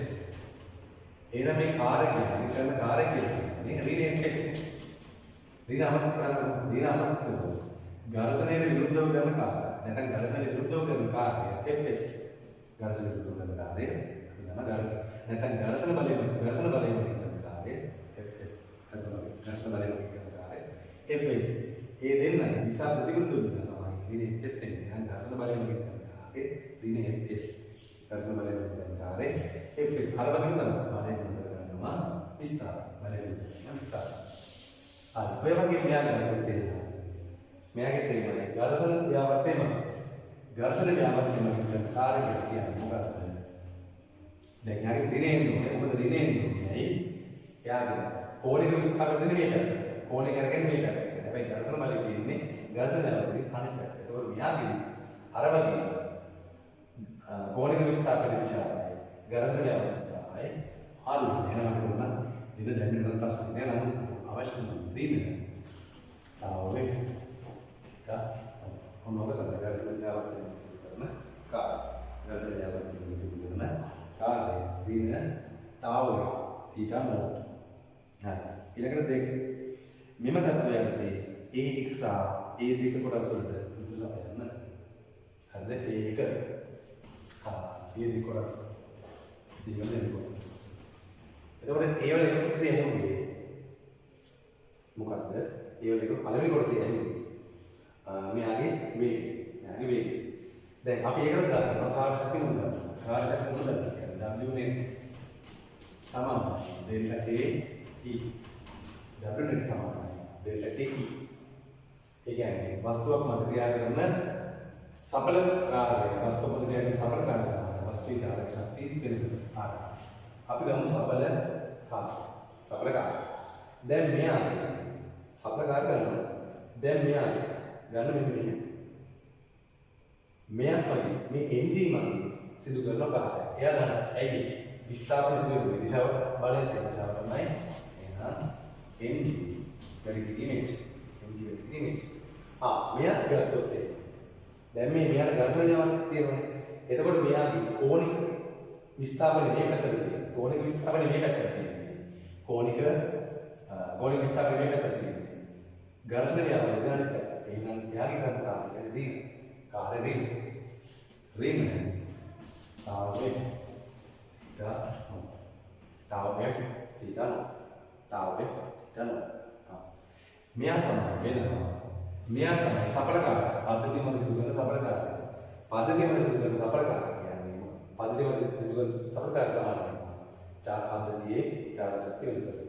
පද්ධතියේ චාලක ශක්තිය වෙනස. එහෙනම් පද්ධතියේ පසුකාලක ශක්තිය වෙන්නේ භාගය MV වර්ගය ධන භාගය අයෝග වර්ග ආරම්භක චාලක ශක්තිය පද්ධතියේ පෙරදාල ශක්ති පද්ධතියේ බිඳු. එහෙනම් මෙතන MGH සමාන tau f theta no ධන භාගය MV වර්ගය ධන භාගය අයෝග වර්ගය I කියන්නේ භාගය MR වර්ගයේ ඔබ කියන්නේ ඉබේදී මාස් යාගේ වර්ග ඉබේදී මාස් යාගේ වර්ග හරි එහෙනම් මෙයා යනවා අපිට ගන්න MGH සමානයි tau f theta ධන භාගය MV වර්ගය ධන හතරේ දෙකයි MV වර්ගය හතරේ දෙකයි MV වර්ගය මේකේ අපිට මේකට දාන්න නෑ සමානයෙන්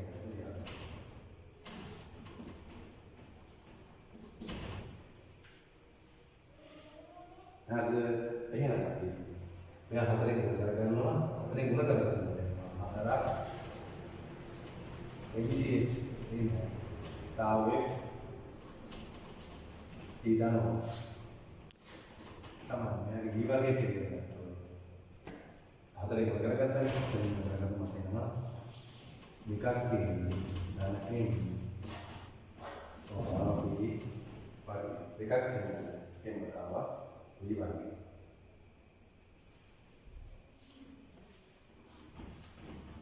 මෙතනින් එනකොට v සමානයි හතරවතාවක් mg tau f theta no දෙදී දෙකක් වෙනවා වර්ග ඉන්නේ දෙකක් වෙනවා අතුමු දෙකක් වෙනවා අතුමු හරි මෙතනදී මේ ඔයාලා මේ දැන් මේ h දුරක් පල්ලෙහා යනවා මේක දිගේ h දුරක් පල්ලෙහා යනවා ඒ h දුර මෙයාගේ කරකැවෙනවා හරිද h දුර දැන් h කියනවා ඒ h දුරට සමාන දුරක් මෙයාගේ තන්තුව ඇදලා එන්න ඕනේ එහෙනම් අපි දාගත්තොත් s සමාන r theta ඒ කියන්නේ ඡාප දිගේ දැන් මෙයාගේ කරකැවෙන theta නෝට් එක කොහොමද කරකැවෙන්නේ මෙයා එතකොට මෙයාට තමයි අපි රේඩියන් theta නෝට් පොඩි කරකැවෙනවා theta නෝට් පොඩි කරකැවෙනවා මෙන්න මේ හරි ප්‍රේම විද්‍යාගන්න විද්‍යාගන්න පස්සේ ඒක කොට කතා කරමු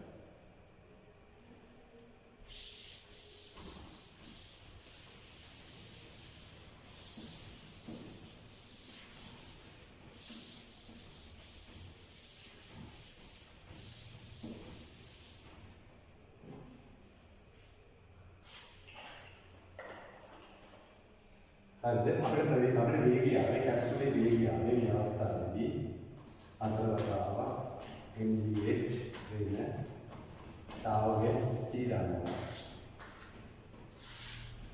දෙවි දෙකක් වෙනවා අතුම් හරිද දැන් මෙහෙම ගන්නකො මේ කාපිය දැන් මේ තන්තු කොට දැන් තන්තු මෙහාට තන්තු විතර තියෙන කියලා කියන්නේ එතකොට මේ තන්තු දැන් මෙතන තියෙන තන්තු තව ටික වෙලාවක් යනකොට මෙන්න මේ තන්තු මෙන්න මෙතන තියෙන කොටස ඒ තුරක් පල්ලෙහා තියෙන්නේ x දුරක් පල්ලෙහාට ගිහින් තියෙනවා. එතකොට x දුරක් පල්ලෙහාට යනකොට x දුරක් පල්ලෙහාට යනකොට මේ කප් දැන් කාන්ත විතර තිබෙන මේ කප්පියනේ. එතකොට මෙයා x දුරක් පල්ලෙහාට යනකොට මෙන්න මෙයා තීරණ කොනෙක් කරගන්නවා. කවුද මේ කප්පිය තීරණ කොනෙක් කරගන්නවා. එතකොට අපි මේ කප්පිය s සමාන r කියලා දානවා. කප්පිය s සමාන r කියලා දානවා. එතකොට චාප දිග කියන්නේ s කියන්නේ චාප දිගනේ. එතකොට චාප දිග කියලා කියන්නේ මෙන්න මේ අනිත් කාන්ත කොටස. ඒ කියන්නේ කාන්තේ වැඩිම දාපු මේ h. මේ h කියන කොටස. මේ h සමාන r θ r කියන්නේ කප්පිය. එහෙනම් අපි මෙතනින් ගන්නවා. තීරණ සමානයි. ඒක විදුමා. තීරණ කියන්නේ h විදුමා. එහෙනම් අර උත්තරේ v වල ඒ කියන්නේ මේ කැප්සූල් යපු වේගය v වල ප්‍රකාශයේ තීරණ වලට මේ විදුමා අර අධිශය ගන්න පුළුවන්. අධිශය ගන්න පුළුවන්. ආලස් කරනවා. අතරක් dh එහෙනම් තාවගේ තීරණ වලට විදුමා තීරණ වලට bedima dekat ada padum amya tamara ada capsule ini ikan garis dari awal ada capsule ke weight antara kalau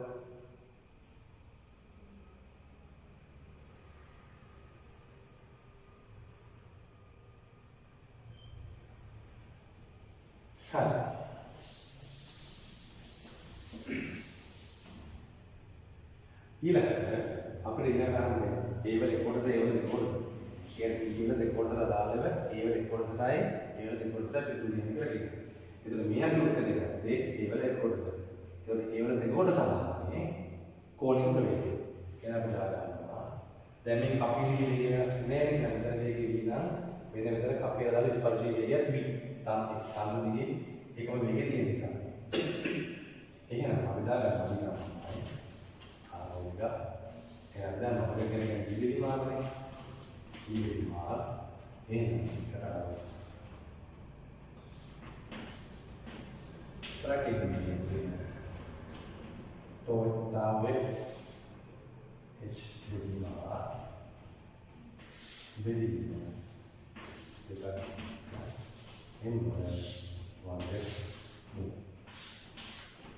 මේක තමයි මොකද්ද? කප්පියේ කෝණික ප්‍රවේගය හස්තදී කප්පියේ කෝණික ප්‍රවේගය කප්පියේ කෝණික ප්‍රවේගය පරිහරණය කරනවා.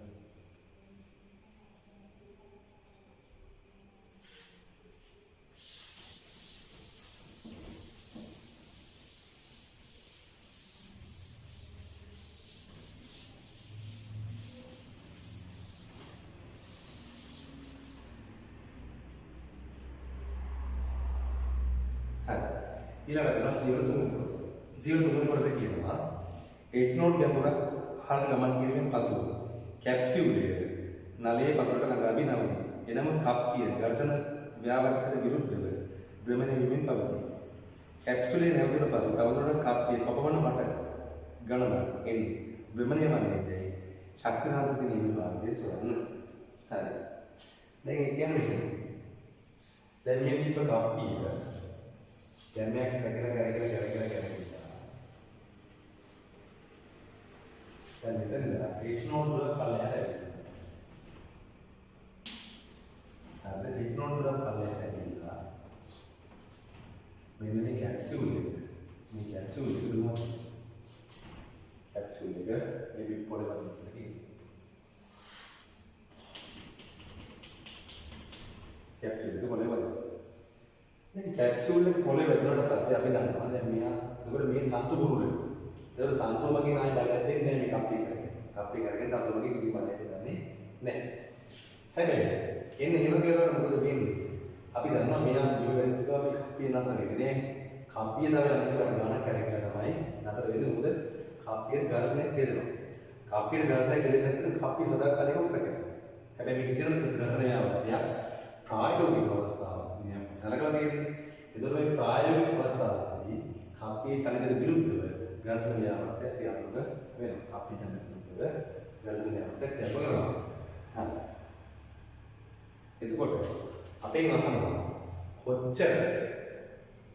කොච්චර දර්ශන කොච්චර වට ගන්නක් මෙයා කරගෙනවත් කියලා. අපි දන්නේ නැහැ වට ගන්න.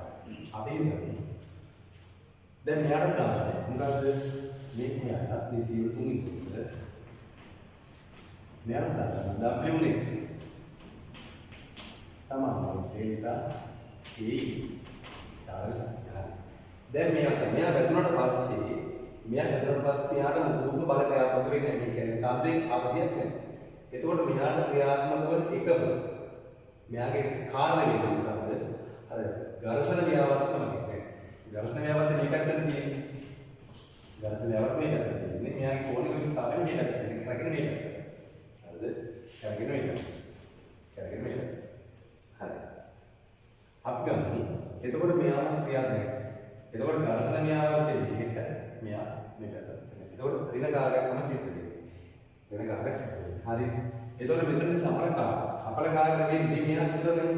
ඒ ඝර්ෂණ ව්‍යාවර්තයේ කරන කාර්ය විතරයි. එයා විතරමයි. එයා ඒගොල්ලෝ ඍණ ලබන නොසලකා පොලිය. ඍණ ලබන නොසලකා ලියුවොත් මට එනවා. තාව අපි දන්නේ තීටා. කරගෙන පොඩි දන්නේ තීටා. කරගෙන තීටා. ඊට සමානයි චාලක ශක්තිය වෙනස. චාලක ශක්තිය වෙනස. ඒක චාලක ශක්තිය වෙනස ගන්න වෙන්නේ දැන් මෙයා x0 වල පල්ලෙහාට වැඩි.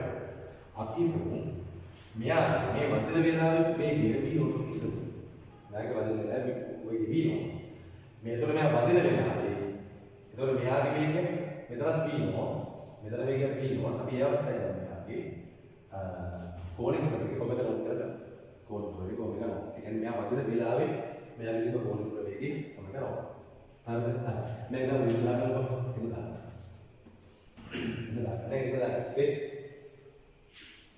මෙයා ඝර්ෂණ විරුද්ධව විපරකාරී කියන ඝර්ෂණ න්‍යායවර්ති තියෙන මේ පැත්තට ඝර්ෂණ න්‍යායවර්ති තියෙන පැත්තට කෝණික විස්ථාපන තියෙන මේ පැත්තට. ඒකෝට ඒ නිසා ලකුණ දෙනවා. ලකුණ දෙන්න. සමානයි. චාලක ශක්තිය වෙනස කියන සඵල කාර්ය. සඵල කාර්ය වෙන කාර්යයක් සඵල කාර්ය සමානයි. චාලක ශක්තිය වෙනස. චාලක ශක්තිය වෙනස කියන්නේ පසු චාලක ශක්තිය වෙන ඉතර චාලක ශක්තිය. දැන් මේ අවසානයේ නතර වෙනවා. අවසානයේ නතර වෙන නිසා මෙයාගේ චාලක ශක්තිය බිඳිනවා. ඒක තමයි පසු චාලක ශක්තිය. පෙර චාලක ශක්තිය වෙන්නේ මොකද්ද? මෙයාගේ භාගය. මෙයාගේ දැන් මෙයා වන්දනය කරන කොන ප්‍රවේගය කියන භාගය. I ඔමෙගා භාගයයි මොනොත් පද. හරිද? භාගයයි මොනොත් පද. එහෙනම් දෙන්න කියනවා. එහෙනම් අපි කියනවා. තාව ඊට සමානයි භාගයයි ඔමෙගා පද. වෙන ප්‍රකාශ කොට තියන්න. මේ ප්‍රකාශ කොට තියන්න. දැන් මෙයා මෙතෙන්ට වදින් එනකොට මෙතන වදිනකොට මේකේ v0 හරිද අපි දන්නවා h කුසකදී h කුස පල්ලයට නම් මේකේ v අපිට v ආවා මොකද්ද v ආවා හතර ng ඍණ තාවේ x දෙවි මාන දෙවි දෙකක් නේද x වල වරද ඕකනේ ආවේ එහෙනම් අපිට v0 කරනවා කොහොමද v0 වෙන්නේ කොහොමද v0 කියන්නේ x0 වලට කරනවා x0 වලට කරනවා එහෙනම් මම h0 x0 අදහස් කරනවා හතරක් කියන්නේ දෙන්න තාවේ h0 දෙවි මා දෙවි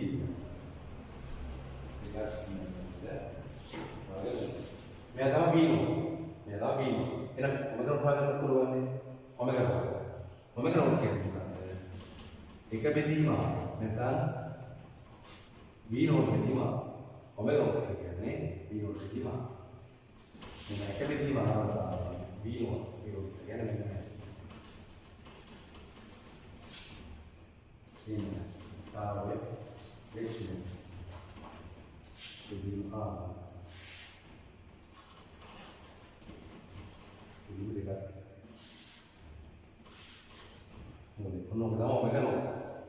එහෙනම් මෙතන ඔමෙගා නෝට් එකට මෙන්න මේ ආදේශ කරගන්න ඕනේ. ඔමෙගා නෝට් එකට මෙන්න මේ ප්‍රකාශනය ආදේශ කරගන්න ඕනේ.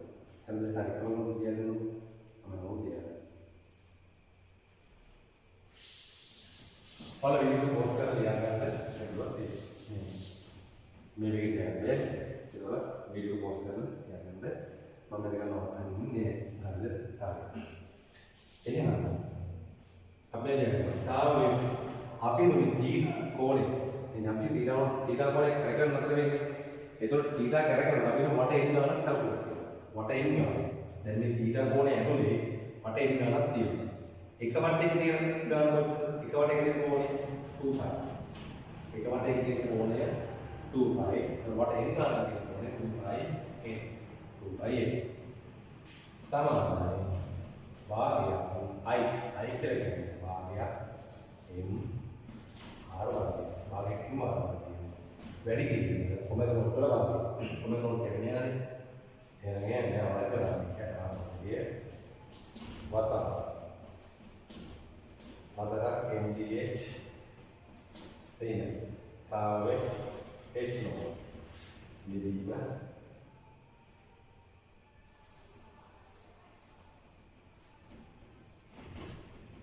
H නෝ නිදීම මෙයා නිදීම දෙකක් ඉන්නනේ දෙකක් ඉන්නනේ මෙයාගේ වර්ග වෙනස සමහර මොලේ අනිවාර්යයි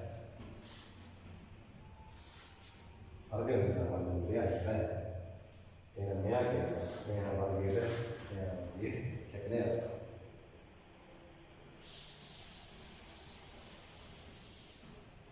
කැපෙන්නේ. ඒතර මට කියන්න කොහොමද දැන් මෙතන හතරෙන් එකයි ආරගෙන යනවා. අපිට එන්න උත්තර ගන්න ඕනේ. එහෙනම් එන්න උත්තර ගන්න ඕනේ.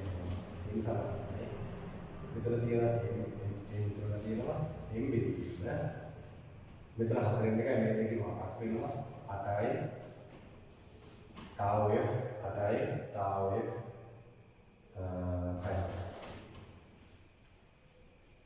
tau f 5 පතාවා මෙන්න අතර එන්නේ ඉන්න tau f 8 විදිවා විදි දෙකක් එන්නේ මෙන්න යාගේ හම්බුනේ නේ මෙන්න මෙයා ගන්න කරගෙන වට ගන්න ඒකවල අමාරුවගේ කරන පොඩක් කල්පනා කරලා ගන්න පොඩක් කල්පනා කරන්න ලොකු දෙයක් නෑ ඒක උයයි අපිට සරලව ගන්න පුළුවන් ඒ කාර්ය ශක්තිය උඩරේ බද්ධ කරගන්න එහෙනම් මෙන්න ගන්න ඒ විදිහට සීවල තුන්වෙනි කොටස. තුන්වෙනි කොටස.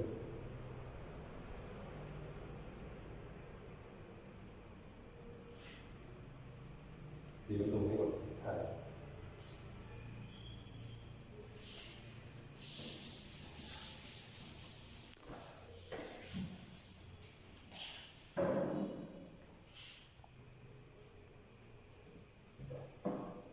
හරි.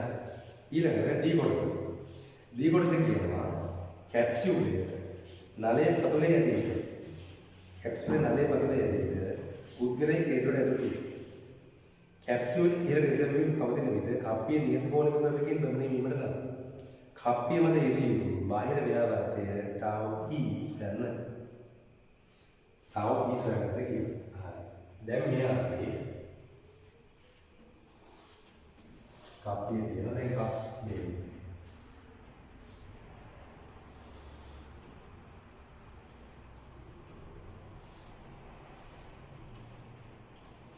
කැප්සූලේ මනුස්ස එක නැහැ. මේ මනුස්සගේ ස්කන්ධය එන්නේ. එහෙනම් මනුස්සයා සහ කැප්සූලේ දිගේම ස්කන්ධය. බර වෙන්නේ ඉන්නනේ මොකටද දී. දැන් මේ නේද මේකෙන් ඉන්නේ. දැන් මෙයාගේ පල්ලෙහාට මර එන්න දෙන්නෝ G. එහෙනම් මෙයා නේද මේකෙන් ඉන්නවා. මෙයාගේ ආතතිය. ඒ කියන්නේ මෙයා බල සමතුලිත වෙනවා. නේද මේකෙන් ඉන්නේ බල සමතුලිත. එහෙනම් බල සමතුලිත වෙනවා. මෙයාගේ ආතතිය. එන්නෝ කතාව ජීවේ. එහෙනම් මේම එන්නෝතාව ජී හරිද එතකොට දැන් කැප්සූලේ කරගෙන්නේ කැප්සූලේ ඉහළට එසවෙනවා දැන් මේ කැප්සූලේ ඉහළට එසවෙනවා කැප්සූලේ ඉහළට එසවෙනවා මේ කප්පිය මේ දිශාවට පොඩ්ඩක් මේ දිශාවට නෙමෙයි මේ දිශාවට භ්‍රමණය වෙනවා නම් මෙයා මත ඝර්ෂණ ව්‍යාවර්තය. දැන් භ්‍රමණය වෙන්නේ මේ පැත්තනේ. එහෙනම් ඝර්ෂණ ව්‍යාවර්තය ක්‍රියාත්මක වෙන්නේ භ්‍රමණය වෙන දිශාවට විරුද්ධව. එහෙනම් මෙයා ඝර්ෂණ ව්‍යාවර්තය tau f ක්‍රියාත්මක වෙන්නේ මේ පැත්තට. ඝර්ෂණ ව්‍යාවර්තය tau f ක්‍රියාත්මක මේ පැත්තට. එතකොට දැන් මේ කප්පියවත් මේ බලයක් මේ බලය දෙන්නේ m නෝඩ් g කියන බලය මේ පැත්තට තියෙනවා. ඒක එයා නිසා ඇති වෙන්නේ මේ පැත්තට. මෙයා කරගෙන බලන්නේ ඝර්ෂණ ව්‍යාවර්තය මේ පැත්තට තියෙන්නේ. එහෙනම් මේව මඩට තියෙනවා. මෙයා කරකවන්න නම් මේ පැත්තට කරකවන්න. අපි මේ පැත්තට ව්‍යාවර්තයක් දෙන්නේ. මේ පැත්තට ව්‍යාවර්තයක් දෙන්නේ. අන්න එයා තමයි tau e කියලා කියන්නේ. එයා තමයි tau e කියලා කියන්නේ. එයා තමයි tau e කියලා කියන්නේ. හරි. එහෙනම් මේ කප්පිය නියත කෝණික ප්‍රවේගය තමයි ප්‍රමණය වෙන්නේ. දැන් මෙයා නියත වේගයකින් වෙන්නේ නම් මෙයා නියත කෝණික ප්‍රවේගයකින් ප්‍රමණය වෙනවා. නියත කෝණික ප්‍රවේගයකින් ප්‍රමණය වෙනවා. මෙයාගේ එක් දිශාවකින් ව්‍යාවර්ත අනෙක් දිශාවකින් ව්‍යාවර්ත සමාන වෙනවා. කියන්නේ ව්‍යාවර්ත සමතුලිතව තියෙනවා. ව්‍යාවර්ත සමාන එක් දිශාවකින් ව්‍යාවර්ත අනෙක් දිශාවකින් ව්‍යාවර්ත වල සමාන වෙනවා. දැන් වස්තුවක් නියත වේගයකින් නම් වස්තුවකට බල සමතුලිත වෙන්නේ නැහැ. ඒ කියන්නේ වස්තුවක් නියත ප්‍රවේගය යනවා නම් වස්තුවට සම්පූර්ණ බලයක් තියෙන්න බෑ. ඒ වගේ තමයි මෙයත් නියත කෝණික ප්‍රවේගයකින් මෙවැනි වෙනවා. මෙයා මට සම්පූර්ණ ව්‍යාවර්ත තියෙන්නේ. සම්පූර්ණ ව්‍යාවර්තය තියෙන නිසා මේ පැත්තට තියෙන ව්‍යාවර්ත සමාන වෙනවා. මේකට තියෙන වාමවර්ත ව්‍යාවර්ත සමාන වෙන්නේ දක්ෂිණාවර්ත ව්‍යාවර්ත වල. ඒතර වාමවර්ත කියනවා තාව දැන් මේ බලය නිසා ව්‍යාවර්තයක් හදනවා. බලය නිසා හදන ව්‍යාවර්ත කියන්නේ ගූර්ණය කියන්නේ බලය වැඩි කිරීම ලම්බක දුර. බලය වැඩි කිරීම ලම්බක දුර නේ. එහෙනම් මෙයා කරගන්නවා. එහෙනම් එන්නස්පතාව ජී. එහෙනම් මේ ව්‍යාවර්ත දෙක තමයි මේ වැඩි කරන්නේ. එහෙනම් ඒක වැඩ පවත්වගෙන මේ අපි ඒකාකාර කෝණ ප්‍රවේගය කරකවන්න අනිත් ව්‍යාවර්ත හරියට තියෙනවා. අපරණ තාවි. එහෙනම් තාවි වෙන්න. එහෙනම් එන්නස්පතාව ජී. පිළිතුර ඔව් පිළිතුර හරි ඒ ළමයි අපි අද සාකච්ඡා කරා ඉතාම වැදගත් දේ කොටස් කීපයක් සමග මේ ඉතාම ගොඩක් දේවල් අවබෝධ කරගන්න පුළුවන් ගන්න. අන්න ගොඩක් දේවල් අවබෝධ කරගන්න පුළුවන්. මේක මම කරනවා නැවත නැවත පොඩ්ඩක් කීප සැරයක් අහලා බලන්න. එතකොට ඔයාලට පුළුවන් මේක ගොඩාක් ඔයාලට තව තවත් ප්‍රමෝදට මේක හදලා ගන්න පුළුවන්. මේක විතරක් මේ තියෙන්නේ. ශක්ති සංස්කෘතියේ තේම දාලා මේක හදන්න පුළුවන්. නමුත් මේ තේරුම් ගන්න පහසුම ක්‍රමය තමයි මම හදලා දෙන්න ක්‍රමය. හරිද? ඒතකොට ඔයාලා හදලා බලන්න. එක එක විදිහට හදලා බලන්න මේ ගණන්. ඒතකොට ඔයාලා කම්මැලි වෙන්නේ නැතුව දැන් 2025 ගණන් ළමයින්ට නම් තව මාස කිහිපයක් තියෙන්නේ. ඒක නිසා හොඳින් ඔයාලගේ වැඩ කටයුතු කරගෙන යන්න. අපි 2011 ඉතුරු ගණනත් එක්ක නැවත හමු වෙමු.